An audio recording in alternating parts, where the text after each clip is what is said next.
JEE main में expected percentile थी, वो ना आई। कन्फ्यूजन है ड्रॉप लूँ या ना लूँ। ये face most of the student के साथ होता है, क्योंकि जेईई में स्टूडेंट अप्रोक्स 60 के यानी कि 60,000 स्टूडेंट ही होते हैं जो जेईई एडवांस जेईई मेन दोनों को मिला के क्वालिफाई करके कॉलेज में सीट ऑफर हो जाती है उन्हें। और मोस्ट ऑफ द स्टूडेंट को फिर वो कन्फ्यूजन में रहते हैं कि अब मैं ड्रॉप लूँ या ना लूँ। तो ये स्थिति, ये फेस अधिकतर स्टूडेंट को फेस करना होता है। तो मैं आपको ऑनेस्ट रिव्यू दे रहा हूँ कि अगर आपने प्रिपरेशन अच्छे से की थी, आपको ड्रॉप कब लेना चाहिए इसके लिए। अगर आपने प्रिपरेशन अच्छे से की थी और आप अप्रोक्स टारगेट तक पहुँच गए थे, जो आपका टारगेट था वहाँ तक पहुँच गए थे, उस केस में आपको ड्रॉप लेना चाहिए। यानी कि आपका किसी कारणवश लगभग मान लो, कभी कभी क्या होता है बोर्ड के एग्ज़ाम भी पैरेलल में होते हैं, तो 11th के बेसिक्स होते हैं वो क्लियर नहीं हो पाते, जिस वजह से लो स्कोर का सामना करना पड़ता है।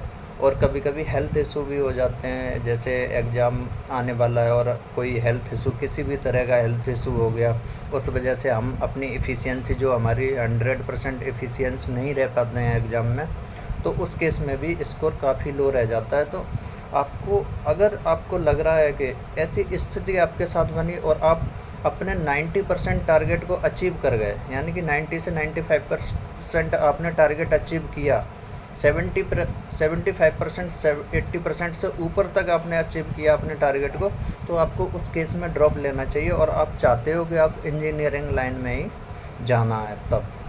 और ड्रॉप किस केस में नहीं लेना चाहिए? अगर आपने बस एग्ज़ाम दिया था और आपको लग रहा है आपका बहुत ज़्यादा लो स्कोर रहा और आप सोच रहे हो कि मैं फिर से तैयारी कर लूँगा, उसी टाइम पे जब पेपर के रजिस्ट्रेशन फॉर्म आएंगे उसी टाइम पे भर दूँगा और फिर से, तो इस केस में ड्रॉप का कोई इम्पोर्टेंस नहीं निकलेगी। जैसा अभी गया फिर वैसा ही जाएगा। अगर आपको ड्रॉप लेना है तो आपको अभी डिसाइड करना होगा, क्योंकि जो मई जून ये वाले मंथ होते हैं ना, जो समर वैकेशन वाले, ये डिसाइड करते हैं कि तुम ड्रॉप लेके कितना इम्प्रूव कर सकते हो अपनी स्टडी में।